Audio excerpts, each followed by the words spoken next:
जहां कुछ टाइम पहले कंगना रनौत पर ये एक्टर काला जादू करने का आरोप लगा रहे थे, वहीं अब 2024 में सेम एक्टर कंगना के लिए आने वाले इलेक्शंस में कैंपेनिंग करना चाहते हैं।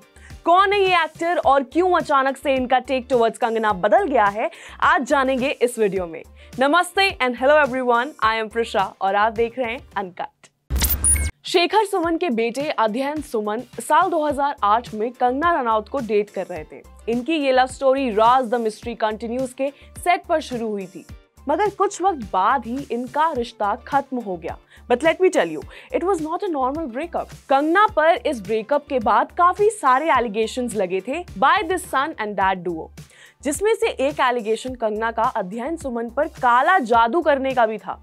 अपने काफी इंटरव्यूज में शेखर सुमन ये बात कहते नजर आए कि कैसे कंगना ने उनके बेटे को काफी परेशानियों में डाल दिया था और उनकी वजह से उनका बेटा एक काफी वायलेंट और डार्क फेज से गुजरा है। इनफैक्ट अध्ययन सुमन ने तो अपने एक इंटरव्यू में ये तक क्लेम किया था कि कैसे कंगना रनौत उन्हें फिजिकली असॉल्ट करती थी, और ये वो सिर्फ उनके साथ नहीं बल्कि अपने पुराने पार्टनर्स के साथ भी कर चुकी हैं। अकॉर्डिंग टू अध्ययन, लोग उन्हें उस वक्त अपनी स्टोरी शेयर करने की वजह से ट्रोल कर रहे थे और ये कह रहे थे कि वो ये सब सिर्फ पब्लिसिटी के लिए कर रहे हैं। अकॉर्डिंग टू हिज इंटरव्यूज, अध्ययन सुमन के लिए अपने इस टॉक्सिक रिलेशनशिप से बाहर आ पाना भी काफी मुश्किल था टू एन एक्सटेंट, जहां इंडस्ट्री के लोग खुद उनके फादर शेखर सुमन को कॉल करके ये बोलते थे कि आप अपने बेटे को इस जाल से बचा लो। सो इन शॉर्ट, इनकी एक काफी लंबी और बड़ी कंट्रोवर्सी चली थी जिसमें अध्ययन सुमन ने काफी तरह के एलिगेशंस प्लेस किए थे on Kangana. Cut to 2024, Shekhar Suman Kangana Ranaut के लिए आने वाले इलेक्शंस में कैंपेन करने के लिए तैयार हैं।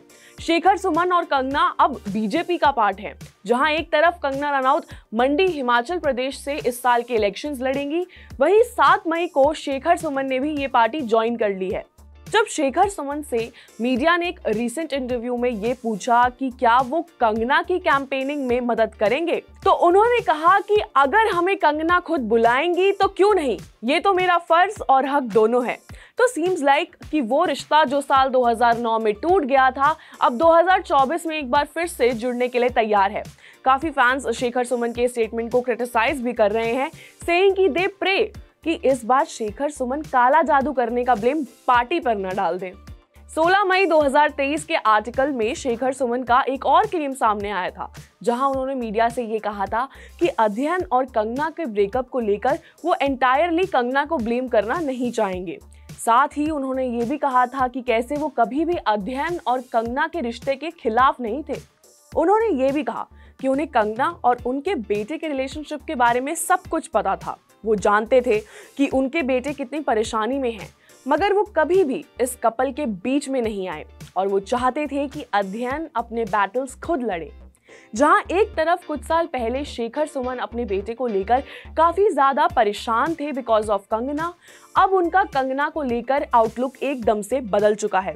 अब सेम पॉलिटिकल पार्टीज रिप्रेजेंट करने की वजह से शेखर सुमन को कंगना के साथ इस अगली हिस्ट्री को लेकर कोई परेशानी नहीं है और लगता है कि वो अपने इस डार्क पास्ट से काफी हद तक मूव ऑन भी कर चुके हैं। लेकिन उनका रीजन चाहे जो भी हो, शेखर सुमन के फैंस उन्हें एक हिपोक्रेट बुला रहे हैं इसकी वजह से। अभी रिसेंटली ये डैड सन Duo Heera Mandi web series में दिखा था और इन दोनों ही एक्टर्स को अपनी बेहतरीन परफॉर्मेंसेस के लिए काफी लोगों ने अप्रिशिएट भी किया था। शेखर सुमन हीरा मंडी वेब सीरीज में एक नवाब के रोल में थे और वहीं दूसरी तरफ इनके बेटे जुल्फिकार और जोरावर के रूप में थे।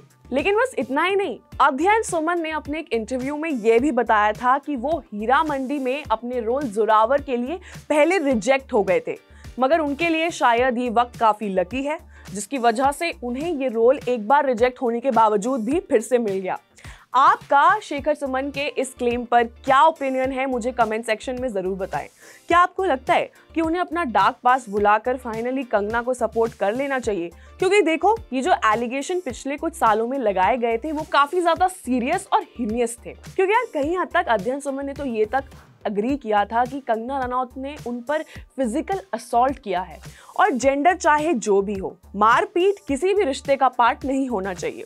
अगर आपको लगता है कि शेखर सुमन ने मीडिया से ये चीज कह के कुछ भी गलत नहीं किया है तो मुझे कमेंट सेक्शन में जरूर बताएं।